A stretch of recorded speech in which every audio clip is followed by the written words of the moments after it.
Bien-aimés frères et sœurs, vous connaîtrez la vérité et la vérité vous affranchira. Ça, c'est pas moi qui le dis, c'est la Bible qui le dit.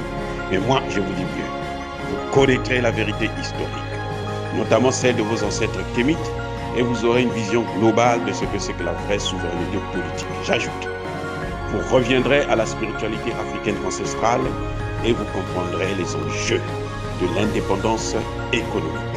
Et pour terminer, vous accepterez votre identité culturelle kémite et vous obtiendrez deux choses.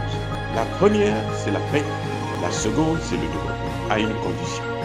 L'unité de toute l'Afrique noire, l'unité de tous les Noirs du monde entier.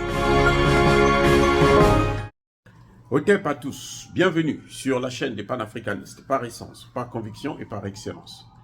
Celle des citoyens kémites par nécessité et obligation de combat. Nous sommes une chaîne qui n'est guidée que par nos ancêtres et rien que par les ancêtres qui appartiennent à l'égrégore du monde noir. Par conséquent, nous ne croyons en aucun Dieu venu de l'étranger. Toutefois, cette vidéo n'est aucunement destinée à inciter à la haine ou à la violence, car nous menons un combat qui est d'abord et avant tout spirituel, intellectuel et démocratique. Ensuite, il est politique, géopolitique et géostratégique. Contre l'impérialisme, le colonialisme, le néocolonialisme et l'endocoloniat, qui sont tous qualifiés de crimes contre l'humanité. Nous menons ce combat sur la base du principe fondamental que nous avons hérité de nos ancêtres kémites, qui est celui de la Mahat, c'est-à-dire solidarité, vérité et justice. Vous êtes donc en droit de connaître la vérité et nous avons l'obligation de vous dire la vérité, rien que la vérité, afin que justice soit rendue au continent africain. Et ça, c'est notre modeste contribution dans cette noble lutte en faveur de la souveraineté, la dignité, la solidarité et l'unité africaine. C'est exactement ça que nous appelons le panafricanisme. Bien-aimés frères et sœurs, le Niger est sur la bonne voie. Le Niger a frappé fort. Les radios RFI et France 24, comme vous le connaissez, vous le savez très bien, mieux que moi d'ailleurs, que ce sont des chaînes de propagande, de mensonges, et qui sont destinées à manipuler nos populations. Ils ont été purement et simplement suspendus d'activité au Niger jusqu'à nouvel ordre. Les Français ne sont pas contents. Les Français se plaignent, ils pleurent. Ils disent non mais pourquoi il y a la violation, c'est la presse, le ceci, le droit de la liberté de la presse là. Ce n'est pas le libertinage de la presse. Et surtout, ce sont eux-mêmes qui nous ont appris ça quand ils ont suspendu les radios russes comme Russia Today et les autres à la demande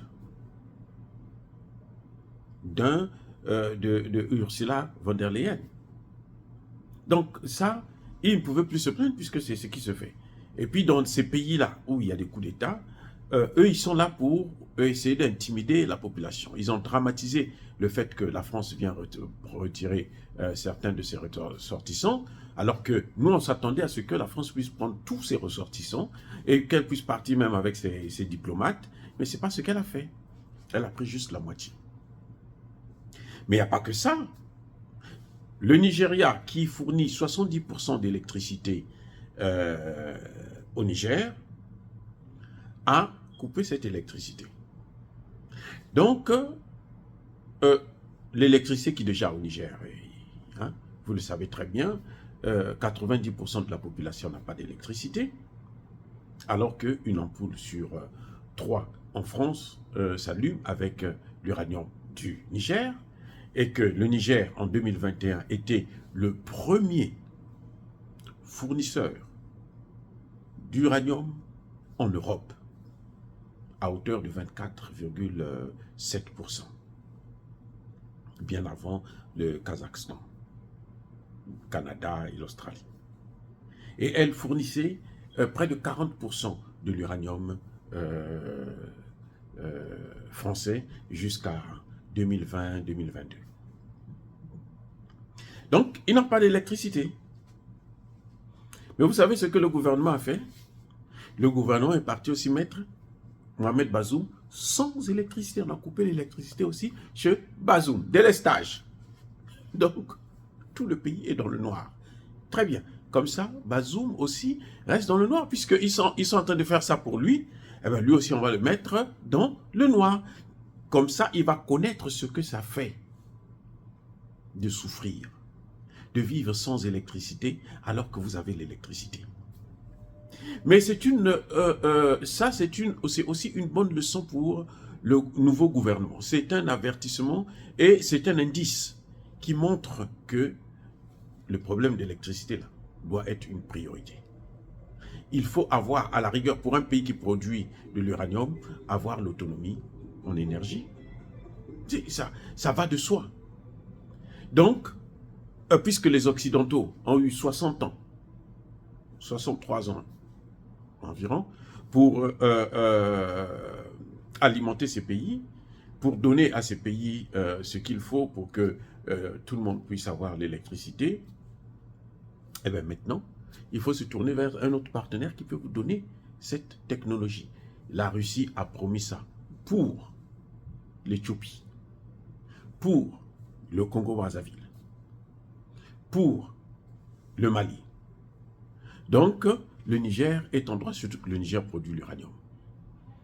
Et d'ailleurs, on peut même utiliser l'énergie thermo... comment on appelle ça? L'énergie qu'on puise depuis la Terre, là.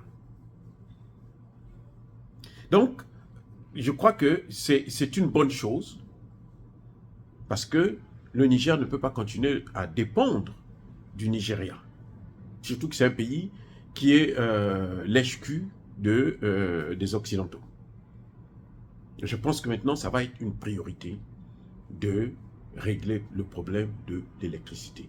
Et comme ils ont l'uranium, il faut maintenant transformer et commencer à enrichir pour ne serait-ce que l'électricité civile.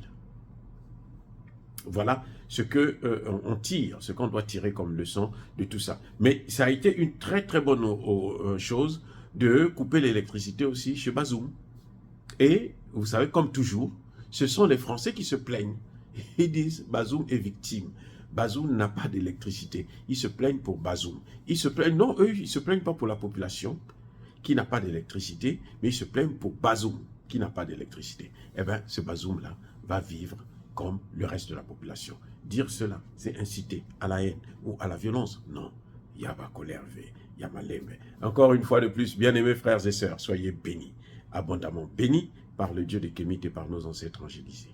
Mais que tous ceux qui persécutent le continent africain, tous ceux qui le pillent et le déstabilisent, qu'ils soient noirs, blancs, chinois, arabes, indiens ou qui qu'ils soient maudits, punis, foudroyés, neutralisés, effacés, écrasés par ce Dieu des Kémites et par nos ancêtres angélisés. Vive l'Afrique éternelle. J'ai dit et j'assume.